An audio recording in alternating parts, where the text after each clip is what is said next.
I left Britain about a month and a half ago to get to Hubei province in China, and at the time I thought this was a really stupid decision. So I did not expect the situation that we're in now, that actually Wuhan is safer than Britain.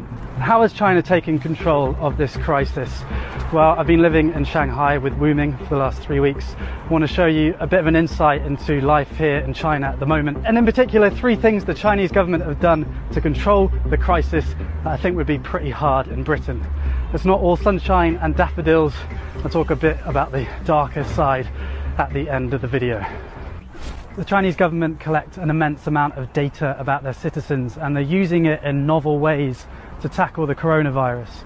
Every time Wuming and I want to leave the apartment complex, she's got to scan her face, and those images, as well as the images from all the CCTV cameras in China, of which there are about 200 million, are fed into a central database and then analysed using machine learning.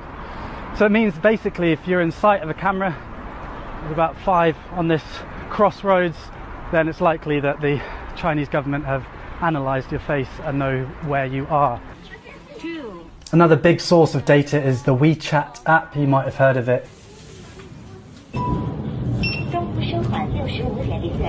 So that's WeChat. It's social media and your debit card all rolled into one super app, which is really convenient, but obviously also tracks. So the state know where you are, what you've bought, and what you're saying to friends.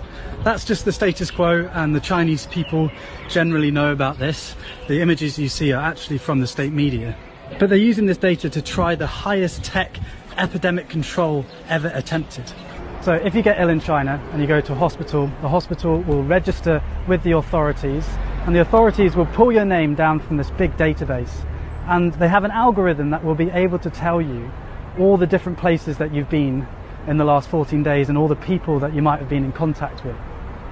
So the bread that you bought with the WeChat app, the baker now will be notified that they have to self-quarantine for 14 days. And the people that you were next to on the flights, they now have to self-quarantine for the next 14 days. Every single citizen has a code, red, amber or green. I guess you are yellow. Why? Why? Because you come to Shanghai, not have 14 days. I'm a green. Safe. But if I'm yellow, shouldn't you be yellow? No, just you are yellow.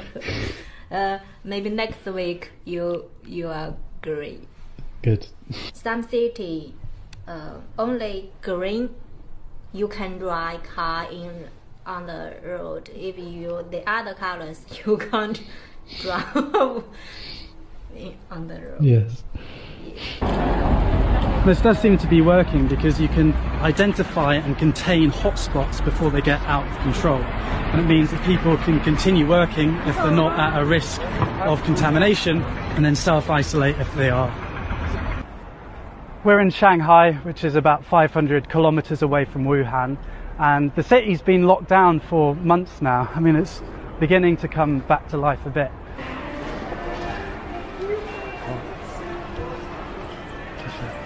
Last time I was here, there was basically no one here, so it's good the city's beginning to open up a bit. But generally you're not allowed to eat in the restaurants, you're allowed to buy takeaway, but you're not allowed to sit down and eat. This is Wuming's Tai Chi studio. My name is Wuming. I'm a Tai Chi teacher. This is my Tai Chi school because virus, so we can't teach our student. I don't know when we can open the door and welcome my student. Maybe next, maybe month. So I'm wait. Somebody give me repeat. The crisis has been a massive cost to the Chinese economy. They've taken the hit early on and hoping to reopen now most of the country. Every single person that comes into China now has to self-quarantine for 2 weeks. So every day I had to fill in this grid with my temperature. I'm just doing it now. 35.7. I don't know if that's low or not, but it's not a fever. and any flight coming into the country is screened. We've been waiting in Shanghai airport for about 2 hours now. We'll get there eventually.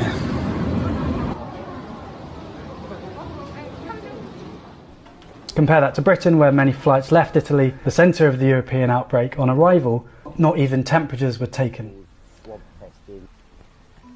Controls were even tighter in Wuhan and Hubei, where you basically weren't allowed to leave the house, and you could only drive with a special permit. It's been the most aggressive disease control attempt ever in history. And it does seem to be working, because if people stay at home, the only people they can infect are their families, and then the transmission of the virus stops. So complete lockdown, tracing those with the virus with big data, and the glue that holds it all together is the intense promotion of social solidarity. The government have framed this as a people's war against the virus. There does seem to be a coming together of China. For example, 20,000 medical workers flew into Wuhan to help with the crisis. There's moving images of the doctors, both male and female, having their hair cut because supposedly there isn't time to shower. These messages of solidarity are all over social media and big adverts like these. 加油中国! We do it. Overcoming the epidemic requires collective action and personal sacrifice, like not panic buying and staying at home when you're told to. And the Chinese state has tools like these, screens in every public space, as well as controlling social media, and that has meant that the Chinese populace has complied with the requirements to control the virus, and not only comply but feel proud about it, at least on the whole.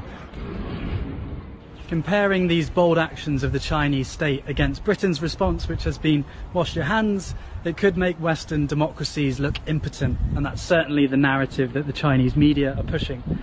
But as you've probably thought to yourself watching this video, there are downsides to these policies.